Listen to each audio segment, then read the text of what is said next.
Far-right commentator, former Fox News host Tucker Carlson spent 2 hours speaking with Russian President Vladimir Putin, and that interview has now been released. It's Putin's first with a Western media personality since Russia invaded Ukraine, which is very nearly 2 years ago.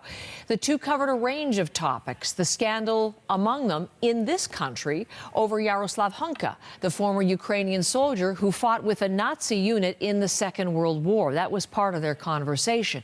Abby Kugathasan is in London. She has more on how the interview unfolded and what the two talked about. Good morning, Abby.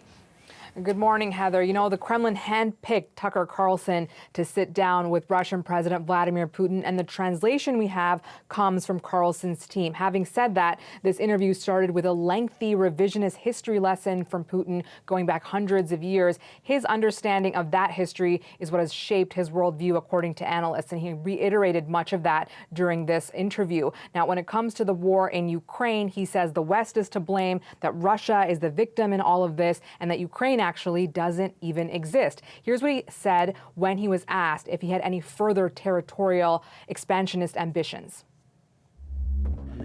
You just don't have to be any kind of analyst. It goes against common sense to get involved in some kind of a global war. And a global war will bring all humanity to the brink of destruction.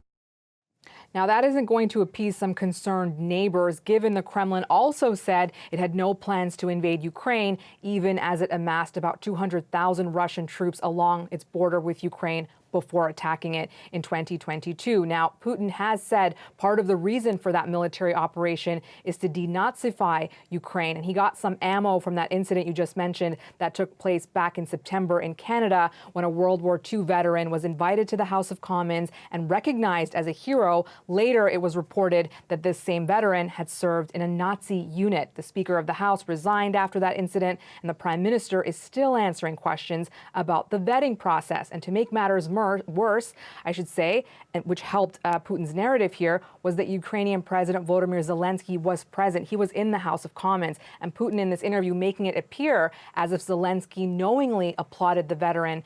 That's not what happened, Heather. Abby, a number of commentators and academics have dismissed the interview as nothing more than Russian propaganda.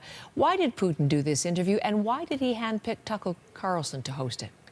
Well, we know that he faces re-election next month and he's sure to win. So why do this? Well, one, to push a message to the Russian people that Moscow isn't isolated like the West claims. After all, here's a prominent American TV commentator. He's come all the way to Moscow to interview the president. The second reason, talking to the American people directly, in particular, Republican hardliners and their supporters who watch Tucker Carlson's show online. And right now it matters because there's a $60 billion aid package for Ukraine that's stalled by political infighting and bickering in Washington. Putin called for the West to stop supplying weapons to Kyiv in this interview, promising that the war would just be over in a few weeks then. Ending the war, of course, on Russia's terms is completely unacceptable to Ukraine. They've said that over and over because a chunk of their territory remains in Russian hands. Now, in Russia, interview segments are being broadcast with positive feedback. Over here, Carlson is getting raked over the coals for not pushing back enough. Putin was lying repeatedly about events, about timelines, about reality. Carlson, had he done his preparation, would have easily spotted those lies. Carlson didn't press Putin on the invasion or possible war crimes in places like Bucha. He also didn't ask about the treatment of Russian journalists or dissidents, and he didn't mention the thousands of Ukrainians who've been killed in this war. Kremlin spokesperson Dmitry Peskov did say that they didn't know about the questions beforehand. Analysts here say the interview was problematic because Putin was allowed to make outlandish comments and claims and spew his lies. Abby, thank you for that. Abby Kugathasan in London.